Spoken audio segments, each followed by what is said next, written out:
The sugar tongs clicked twice against the porcelain before Alderman Parker managed to drop the second lump. In a room this quiet, with the rain running its long, slow knives down the arched window behind the desk, the click might as well have been a gunshot. Parker froze with the tongs in midair. Miss Friday hadn't looked up from the open ledger on the blotter. She turned a page with one fingertip, and the wire frames on the bridge of her nose caught the green light of the banker's lamp and went briefly opaque. 2 small white coins where the eyes should have been. 2 lumps, Alderman. I shouldn't have to remind you of this. The voice was Sussex laid over good schooling, the consonants neat as folded linen. Parker swallowed. Oh yes, Miss Friday, of course. Forgive me, the saucer, here we are. He crossed the carpet on soundless feet and set the cup on his old desk with the reverence of an altar boy. Then he retreated into the shadow of the leaded bookcase before he dared turn around. Outside, the rain kept its tally on the limestone. Inside, the long case clock measured him out in seconds. Miss Friday lifted the cup, sipped, returned it to the saucer with the smallest possible click. Turned another page. She sat with her legs crossed in a sharp, lethal angle that seemed to claim every inch of the office as her own. The charcoal wool bodice and skirt held the crisp, unforgiving lines of a uniform, looking less like a woman and more like a razor blade wrapped in fine tailoring. The black candlestick phone on the desk let loose its brass-throated clatter. Parker flinched so hard the serving tray nearly slipped from his fingers. Across the desk, the ledger remained open, Miss Friday's eyes moving down a column of figures. The alderman set the tray down without a sound, stepped into the green light of the lamp, and lifted the phone from its cradle to choke out the noise. Alderman Parker's office? The voice on the other end sputtered a few brief words. Parker's shoulder blades tightened, and he immediately extended the receiver toward the woman sitting where he used to sit. Friday claimed the phone from his outstretched fingers.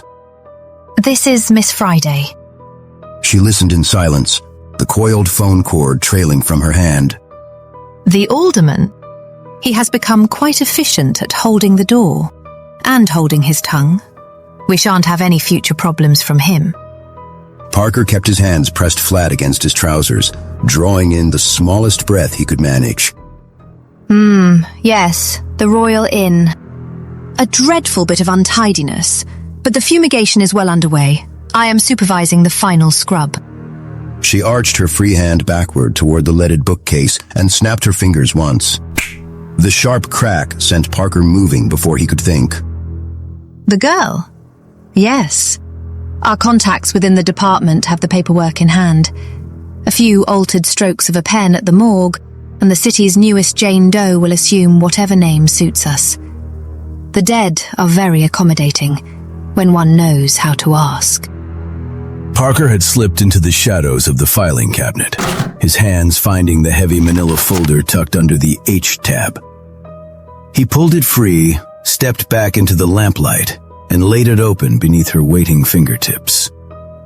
Her gaze never left the window, but her index finger dropped onto the name stamped across the tab.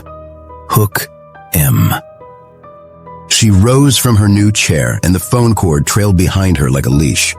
It dragged across the framed photograph of Parker's late wife. The alderman kept his mouth shut. There's one thread still hanging. Mickey Hook, a former prizefighter, memorable chiefly for his temper and a devastating knockout punch. Hook took out a private investigator's license a year ago, though he spends more time avoiding his creditors than tracking targets. A pause. The corner of her mouth bent, something that on another woman might have passed for amusement. No, not dangerous. Tired. Dangerous men must be put down. The tired ones you put on the payroll. They're far less expensive and far more valuable. She paused at the sideboard, lifted the crystal stopper from the bourbon decanter, sniffed once, set the stopper back. The reflection in the decanter's belly was small and curved and entirely composed. He's the sort who keeps picking at scabs because he's forgotten how to do anything else. He'll come when called. They always do. Parker pressed his spine harder into the wood. His indiscretion at the Royal Inn had been neatly covered up, the scandal buried before it could touch the headlines. But his being allowed to live had come at a grave cost. The people who pulled his strings had sewn his mouth shut, and Miss Friday held the thread. Friday turned to the window. Her gaze passed over Parker the way a lighthouse beam passes over a rock, registered nothing, swept on. In the next 48 hours, Mr. Hook will either give us what we want, or he'll be wearing a toe tag of his own.